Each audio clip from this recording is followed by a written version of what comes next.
જય માતાજી મિત્રો, ટ્રાફિક તલન ટીમથી જો તમને કોઈ પણ પ્રકારમાં શંકાસ્પદ એસએમએસ મળે તો તરત જ સાવધાન થઈ જજો. તાજેતરમાં એક વ્યક્તિ એવો એક મેસેજ ટ્રાફિક તલન ટીમ આવ્યો હતો, જેમાં આપેલી તિલક કરતા તેના બેંક એકાઉન્ટમાંથી લગભગ 6 લાખ રૂપિયા કપાઈ ગયા છે. આ કોઈ ફિલ્મ કહાની નથી, પરંતુ હકીકત છે. આજકાલના ટેકનોલોજી જેટલી આગળ વધી રહી છે, એટલી ઝડપથી સાયબર દગો પણ લોકો પાસેથી પૈસા પડાવવાની નવી રીતે શોધી રહ્યા છે. થોડા દિવસમાં પહેલા લગ્નની નકલી કંકોત્રી દ્વારા દગાઈ થઈ હતી, અને હવે ટ્રાફિક તલન નામે લોકો સાથે કરવામાં આવી રહ્યા છે, અને એક નાની ભૂલ કેવી રીતે ભારે નુકસાન ફેરવાઈ શકે છે તેનું આ તાજું ઉદાહરણ છે. તેવી રીતે થઈ છે દગાઈ.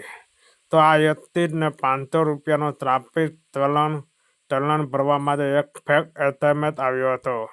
મેસેજમાં લખેલું હતું કે તમારું ટ્રાફિક ચલણ કપાઈ ગયું.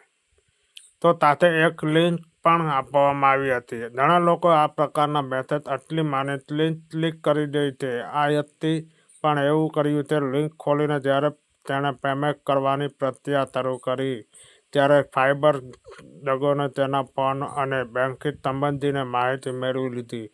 બાદમાં માહિતી ઉપયોગ કરીને દગોને તેના એકાઉન્ટમાંથી અલગ ટ્રાન્ઝેક્શન કરીને લગભગ 6 લાખ રૂપિયા ઉપાડી લીધા. અને આ સાવચેતી રાખવી જોઈએ. સાયબર ક્રાઇમ અધિકારી જણાવે છે કે આવી દગાઈ મોટાભાગે નકલી વેબસાઇટ દ્વારા કરવામાં આવે છે.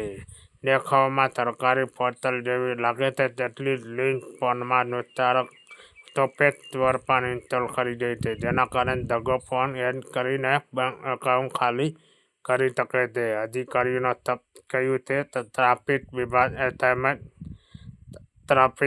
અત્યારે એસએમએસ, ઈમેલ, વોટ્સએપ સીધી બેંક લિંક મોકલતું નથી.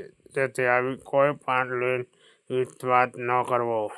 અને સાયબર ફ્રોડ કેવી રીતે બચવું, તે હંમેશા પરિવહન વેબસાઇટ અથવા ટ્રાફિક પોલીસ અધિકૃત વેબસાઇટ પરથી ચલણ ચેક અને કરવું.